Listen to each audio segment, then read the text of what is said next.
Halo, assalamualaikum Mbak Ayu. Assalamualaikum semuanya. Assalamualaikum teman-teman. Semoga sehat selalu dan dilindungi oleh Allah dimanapun berada. Mbak Ayu, gimana nih kabarnya hari ini? Luar biasa sehat Wah, banget. Masya Allah, semoga sehat selalu ya Mbak Selalu, Ayu. amin. Mbak Ayu sekarang di MRI Karawang tuh sibuk apa sih? Sibuk apa? Kayaknya kalau dengar kata sibuk itu terlalu so sibuk banget ya. Nggak ada kesibukan, cuma memang kita menyibukkan diri.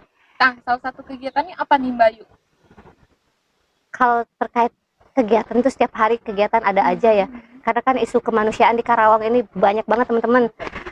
Mungkin teman-teman dari Karawang yang nonton video ini gitu ya, tetangga rumahnya mungkin ada yang terkena isu kemanusiaan atau itu kemiskinan, pendidikan, kesehatan. Di Karawang ini benar-benar perlu dibantu. Contoh kecilnya kita kemarin turun di Cibuaya, Kecamatan Cibuaya Karawang, itu banjir rob setiap hari menerjang rumah warga yang di pesisir pantai. Itu ketinggian air sekitar 3 sampai 5 meter. Dan itu setiap hari. Dimulai dari tanggal 3 Juni sampai sebulan lebih itu berjalan terus Itu menerus setiap hari? setiap hari. Itu berapa rumah sih Mbak Ayu yang terdampak di sana? Kurang lebih sekitar 358 rumah yang terdampak. 358 Iya. rumah. Dan itu hampir lebih dari 200 rumah hancur total. 200 rumah hancur Iya. total. Kurang lebih sekitar segitu. Terus para pengungsinya diungsikan di mana tuh Mbak Ayu? Apa yang ada juga menetap di sana?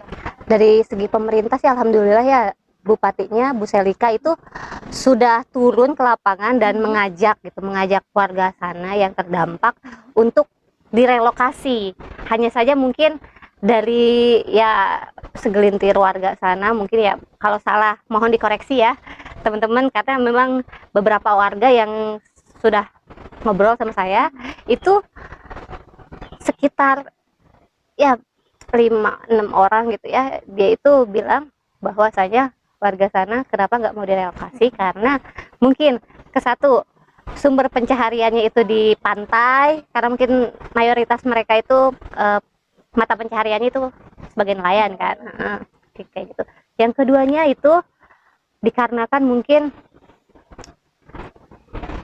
lahan yang didapat tidak seluas dengan apa yang mereka punya sekarang gitu ya. Biarpun sebenarnya kalau saya pribadi lebih milih, kalau misalkan jadi mereka ya, milih yang di relokasi ini karena lebih aman.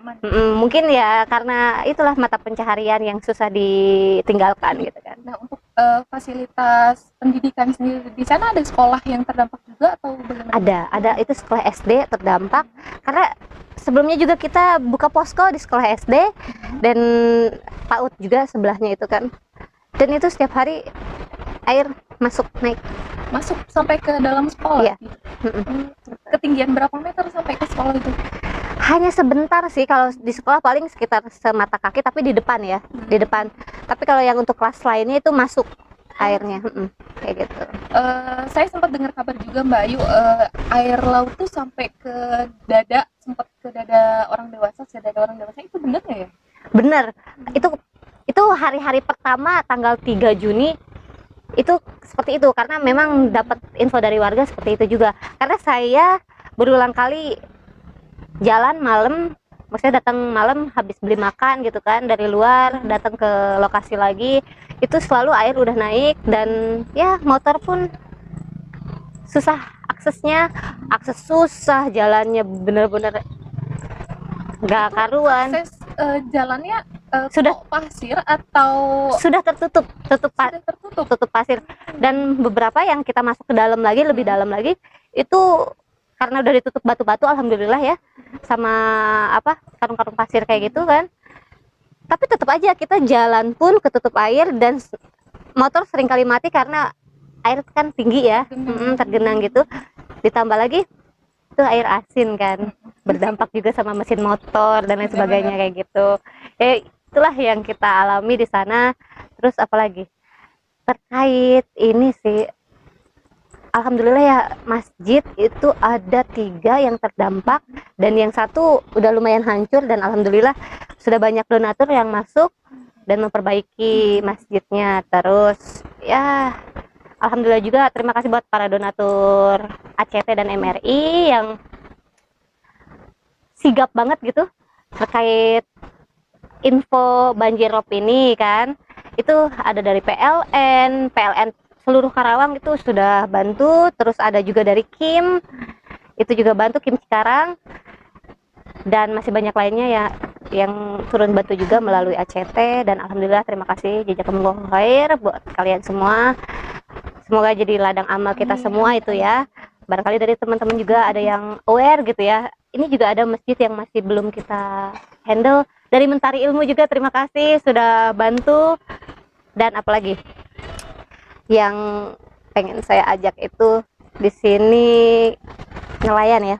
Nelayan itu kan ya mereka sumber mata pencahariannya nyari ikan dan hasil laut lah, intinya hasil laut itu sebenarnya bisa kita angkat loh. Barangkali dari para donatur juga dari teman-teman yang nonton video ini bisa sama-sama membersamai mereka, baik itu dari segi pemberdayaan hasil laut gitu, atau ada yang mau beli hasil laut bantu kirim atau bantu beli gitu kan. Boleh banget ya. Boleh banget, betul. Nanti ke nomor mana nih? Boleh di link bawah ini ya, atau enggak di descriptionnya video podcast ini. Description box ya. Description box, betul. Terus apa lagi Mbak? Di sana tuh Mbak Yu banyak anak-anak kecil nggak sih Mbak yang terdampak? Banyak sekali. Kemarin kita juga sempat turun itu kegiatan psikososial sama teman-teman, alhamdulillah. Dan itu antusiasme anak-anak tuh wah, luar biasa sekali. Banyak sekali ya Mbak? Ya kurang lebih yang masuk ke masjid itu kegiatan kami itu sekitar 45 orang, 45 anak lah. Seperti itu. Dan banyak itu juga ya? Cukup banyak. Dan alhamdulillah itu juga kegiatan disupport sama Mentari Ilmu dan beberapa dari Kim juga yang bantu support snack dan lain sebagainya untuk anak-anak kayak gitu. Itu terkait pendistribusian logistik ya Mbak, atau bantuan. Itu melibatkan berapa banyak relawan sih di MRI sendiri? Kurang lebih yang datang itu relawan dan yang aktif di posko ya, di posko banjirop ini itu sekitar 8 orang.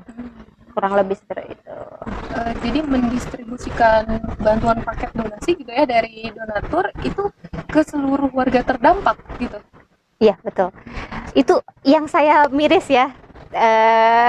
Bolehlah dilihat di video ini, video di sini atau di mana gitu. Itu akses jalan sih menuju desa itu di Desa Mekarjaya, akses jalan parah banget karena jalan itu terputus sama air. Karena bener-bener jalan tuh total tertutup sama air laut, dan teman-teman yang turun pun ampun deh itu berjuang banget deh bawa kendaraan yang dimana kendaraannya ya udah berhari-hari, lebih dari 1 minggu kena air asin dan udah karatan dan kayak gitu kan. Terus harus turun ke pelosok yang jalannya udah terputus. Bisa dibayangkan lah sama teman-teman semua yang nonton ya, itu gimana perjuangan teman-teman, bisa dilihatlah di video ini gitu. Itu bener-bener memperjuangkan ya kasarnya nyawa juga, karena kita kan nggak ada yang tahu itu ombak bakal nerjang lagi atau enggak kan. Dan ya itulah, belum lagi teman-teman yang rescue mereka kan setiap hari nge-report malam-malam melawan ombak, angin dan sebagainya. Dan ada lagi teman-teman rescue yang bantu angkat-angkat puing-puing rumah warga biar segera bersih lah gitu, kayak gitu. Di sana selain posko ACT dan MRI ada posko yang lain kan Mbak? Tidak ada, hanya posko kami. Sebelumnya sih ada, itu dari BPBD, itu pun jaraknya sangat jauh dengan titik lokasi dan banyak warga yang mengeluh, dan BPBD itu turun di sana sekitar